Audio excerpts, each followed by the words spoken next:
Pernahkah anda terperangkap dalam satu kitaran di mana semakin kuat anda cuba mendapatkan sesuatu, semakin jauh ia lari daripada anda? Anda bekerja lebih keras, anda paksa diri anda kawal setiap butiran, tetapi matlamat yang anda kejar seolah-olah semakin pudar di ufuk. Kita semua diajar sejak kecil, usaha tangga kejayaan. Lagi kuat kita berusaha, lagi besar ganjarannya. Tetapi bagaimana jika saya katakan prinsip ini adalah separuh benar?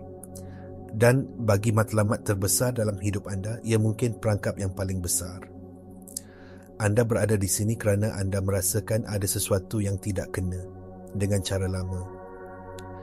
Anda letih berjuang. Anda letih memaksa. Dan sebahagian daripada diri anda tahu, mesti ada cara yang lebih baik, lebih mudah, lebih selaras. Hari ini, kita akan merungkai satu paradoks yang paling hebat dalam penciptaan realiti, paradoks usaha. Ia adalah satu konsep yang akan mencabar semua yang anda fikir anda tahu tentang mencapai impian. Kita akan meneroka bagaimana usaha terdesak sebenarnya menghantar isyarat kekurangan kepada alam semesta dan secara ironinya menolak apa yang anda inginkan. Sebaliknya, kejayaan sebenar, manifestasi yang ajaib seringkali datang dalam saat-saat penyerahan diri.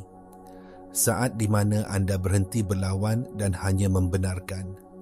Anggap sahaja realiti ini sebuah cermin gergasi. Cermin ini tidak memantulkan betapa kuatnya anda menjerit meminta sesuatu. Ia hanya memantulkan siapa diri anda pada saat itu.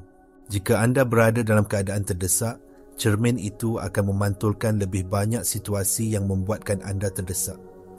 Jika anda berada dalam keadaan damai dan sudah memiliki, cermin itu tidak punya pilihan selain menunjukkan realiti yang sepadan. Ramai orang salah faham tentang konsep penyerahan diri atau surrender. Apabila mereka dengar perkataan menyerah, mereka fikir ia bermaksud putus asa, mengalah atau menjadi pasif dan tidak berbuat apa-apa. Ini adalah salah faham yang paling besar dan berbahaya. Dalam konteks manifestasi dan fizik kuantum, penyerahan diri bukanlah satu keadaan pasif. Ia adalah satu keadaan koheren yang sangat aktif.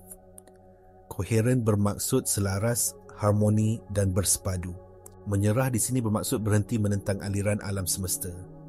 Ia bermakna anda berhenti berjuang dengan realiti semasa anda. Sebaliknya, anda secara aktif memilih untuk merasai perasaan, seolah-olah impian anda sudah pun menjadi kenyataan. Anda menyelaraskan frekuensi tenaga anda dengan realiti yang anda inginkan, bukannya duduk menunggu secara pasif sambil merungut tentang apa yang anda tidak ada.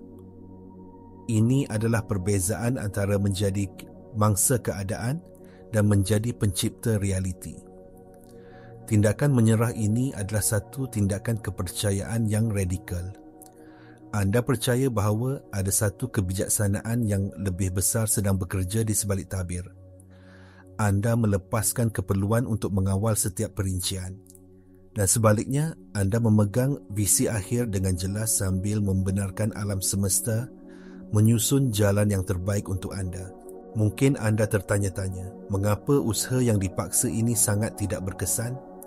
Jawapannya terletak jauh di dalam sistem biologi dan neurologi kita. Apabila anda berada dalam keadaan terdesak, memaksa sesuatu untuk berlaku, anda mengaktifkan sistem saraf simpatetik anda. Ini adalah mod lawan atau lari ataupun fight or flight. Badan anda dibanjiri dengan hormon stres seperti kortisol dan adrenalin. Dalam keadaan ini, tumpuan anda menjadi sangat sempit, seperti teropong. Anda hanya nampak ancaman dan masalah. Kreativiti anda tersekat.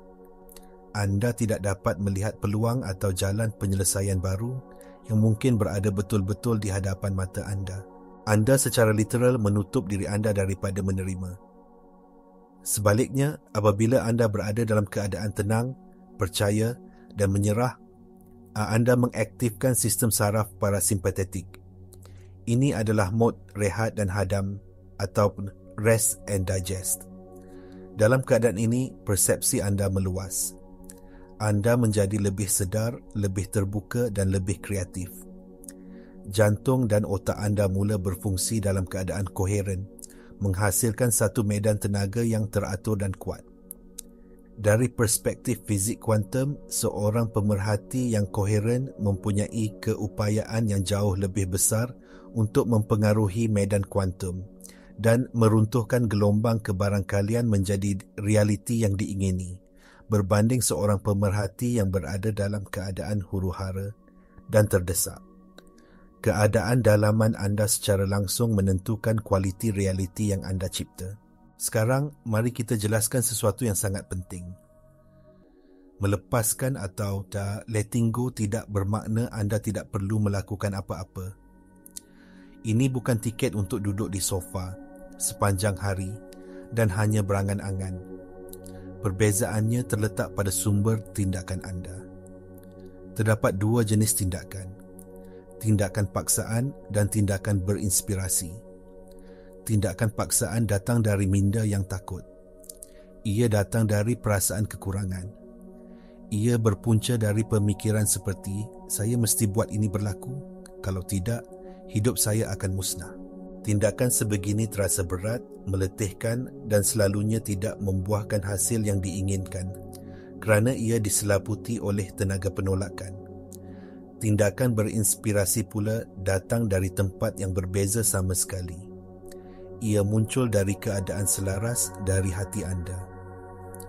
Ia datang sebagai satu bisikan, satu gerak hati atau satu idea bernas yang muncul apabila anda berada dalam keadaan tenang. Tindakan ini terasa ringan, mudah dan mengujakan. Ia tidak terasa seperti kerja keras tetapi lebih kepada satu aliran yang semula jadi. Kuncinya adalah untuk masuk ke dalam keadaan rasa impian itu sudah tercapai terlebih dahulu. Rasakan kegembiraan, kesyukuran dan kelegaan itu sekarang. Dari keadaan itulah anda akan menerima ilham untuk mengambil langkah seterusnya. Tindakan yang diambil dari tempat ini adalah beratus kali lebih berkuasa daripada ribuan tindakan yang diambil dari tempat terdesak. Apabila anda berhenti mencuba dengan keras, berhenti memaksa dan sebaliknya masuk ke dalam keadaan koheren dan selaras, sesuatu yang ajaib mula berlaku. Medan tenaga peribadi anda yang kini bergetar pada frekuensi yang stabil dan harmoni mula berinteraksi dengan medan kuantum di sekeliling anda. Dalam fizik, ini dipanggil entrainment atau penyelarasan. Sama seperti dua jam bandul yang diletakkan berdekatan hingga akhirnya akan berayun pada rentak yang sama, atau bagaimana satu tala bunyi boleh membuatkan tala bunyi lain dengan frekuensi yang sama bergetar tanpa disentuh. Medan tenaga anda yang koheren itu mula menyelaraskan atau menarik realiti yang sepadan dengannya. Alam semesta mula menyusun semula dirinya untuk memadankan frekuensi baru anda. Inilah sebabnya mengapa anda akan mula melihat perkara yang dipanggil synchronicity. Anda tiba-tiba terfikir tentang seseorang dan orang itu menelefon anda. Anda memerlukan satu maklumat dan anda secara tidak sengaja terjumpa buku atau video yang tepat. Peluang yang sempurna seolah-olah jatuh ke riba anda. Ini bukan kebetulan. Ini adalah hukum resonans sedang beraksi. Realiti fizikal anda sedang mengejar getaran dalaman anda. Anda tidak lagi mengejar impian anda. Sebaliknya, impian anda yang mula mengejar anda. Satu lagi sebab mengapa kita sering terperangkap dalam perjuangan adalah kerana kita mahu melihat keseluruhan gambar sebelum kita mula berjalan. Kita mahu tahu setiap langkah dari A hingga Z. Tetapi alam semesta tidak berfungsi seperti itu. Proses manifestasi sengaja tidak direka untuk menjadi linear atau telus sepenuhnya. Alam semesta akan memberikan anda serpihan, bukannya peta yang lengkap. Ia akan memberi anda tanda, gerak hati dan langkah seterusnya yang perlu diambil. Ia seperti memandu kereta pada waktu malam. lampu depan anda hanya menerangi jalan sejauh beberapa ratus meter di hadapan. Anda tidak dapat melihat destinasi akhir anda, tetapi anda percaya bahawa jika anda terus memandu, jalan itu akan terus muncul di hadapan anda. Cuba untuk memaksa keseluruhan gambar untuk muncul hanya akan membawa kepada kekecewaan dan rasa tidak berdaya. Kemahiran sebenar dalam permainan ini adalah untuk belajar mempercayai proses tersebut, percaya dan bergerak ke hadapan dengan maklumat yang tidak lengkap. Benarkan jalan itu mendedahkan dirinya kepada anda langkah demi langkah. Setiap kali anda mengambil satu tindakan berinspirasi, serpihan teka-teki yang seterusnya akan diberikan. Kunci untuk menyatukan teka-teki ini bukanlah dengan akal logik, tetapi dengan kepercayaan dan keselarasan getaran anda. Jadi, bagaimana kita boleh mempraktikkan peralihan ini dalam kehidupan seharian? Ia bermula dengan satu keputusan yang sedar untuk beralih dari keadaan mencuba kepada keadaan menjadi, dari paksaan kepada aliran. Salah satu cara paling mudah dan berkesan untuk memulakan peralihan ini adalah dengan menggunakan satu pengisytiharan atau afirmasi yang kuat untuk menambat semula frekuensi anda. Setiap kali anda mendapati diri anda kembali kepada corak lama, berjuang, bimbang atau cuba mengawal, berhenti sejenak. Tarik nafas dalam-dalam dan ucapkan dengan penuh perasaan, saya izinkan ia menjadi mudah. Ulangi ayat ini, saya izinkan ia menjadi mudah. Rasakan maksud di sebalik perkataan itu. Dengan mengatakannya, anda sedang menghantar satu arahan yang jelas kepada minda separa sedar anda dan satu isyarat baru kepada alam semesta. Anda sedang menarik balik tenaga penentangan anda dan membuka diri anda kepada kemungkinan bahawa ada jalan yang lebih mudah. Anda beralih dari frekuensi penolakan kepada frekuensi penerimaan dan resonance. Saya mahu anda lakukan sesuatu sekarang. Pergi ke ruangan komen di bawah dan taip, saya izinkan ia menjadi mudah. Jadikan ini sebagai deklarasi awam anda, satu komitmen kepada diri anda untuk mula mencipta realiti dengan cara yang baru. Sudah tentu dalam perjalanan ini akan ada cabaran. Keraguan pasti akan muncul. Minda anda yang telah diprogramkan selama sebab bertahun-tahun untuk percaya kepada kerja keras dan perjuangan akan mula mempersoalkan cara baru ini. Suara kecil di kepala anda akan berkata, "Wah, Tina, ini terlalu bagus untuk jadi kenyataan." Atau, "Kau tak boleh duduk diam sahaja, kau kena buat sesuatu." Ini adalah perkara biasa. Ini adalah pengaturcaraan lama anda yang cuba menarik anda kembali ke zon selesa yang dikenali. Kunci untuk menstabilkan keadaan baru ini adalah dengan tidak melawan keraguan itu. Sebaliknya, perhatikan sahaja ia seperti awan yang berlalu di langit. Akui kehadirannya tanpa memberi tenaga kepadanya. Kemudian, dengan sengaja kembalikan fokus anda kepada perasaan impian yang sudah tercapai. Luangkan masa setiap hari, walaupun hanya 5 minit, untuk bermeditasi dan merasai keadaan itu. Dalam bidang epigenetik, kita tahu bahawa keadaan emosi kita secara literal boleh menghantar isyarat kepada sel-sel kita untuk mengaktifkan gen-gen tertentu. Dengan secara konsisten memilih untuk berada dalam keadaan tenang, syukur dan percaya, anda sedang memprogram semula badan anda pada tahap selular. Anda sedang menjadikan keadaan mudah dan mengalir ini sebagai keadaan lalai atau default state anda.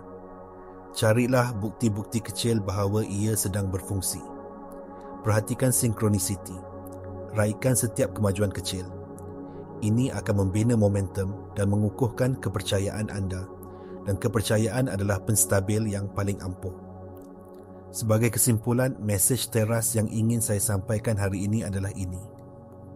Manifestasi adalah satu fungsi resonance, bukan paksaan. Kuasa sejati anda untuk mencipta bukan terletak pada keupayaan anda untuk mengawal dunia luar. tetapi pada keupayaan anda untuk menguasai dunia dalaman anda.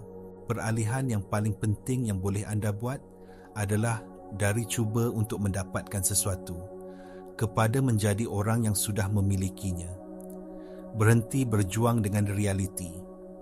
Sebaliknya, menarilah dengannya. Berhenti memaksa pintu untuk terbuka. Sebaliknya, jadilah kunci yang sepadan dengan frekuensi pintu itu, dan ia akan terbuka untuk anda dengan sendirinya. Anda adalah seorang pencipta yang berkuasa, bukan seorang pengemis yang merayu kepada alam semesta. Kuasa itu sentiasa ada di dalam diri anda, menunggu untuk diaktifkan melalui keselarasan dan penyerahan diri. Saya mencabar anda, untuk 1 minggu akan datang, amalkan prinsip ini. Setiap kali anda rasa tertekan atau ingin memaksa sesuatu, berhenti dan ucapkan, saya izinkan ia menjadi mudah. Perhatikan perubahan yang berlaku, bukan sahaja dalam hasil luaran anda, tetapi yang lebih penting dalam ketenangan dalaman anda.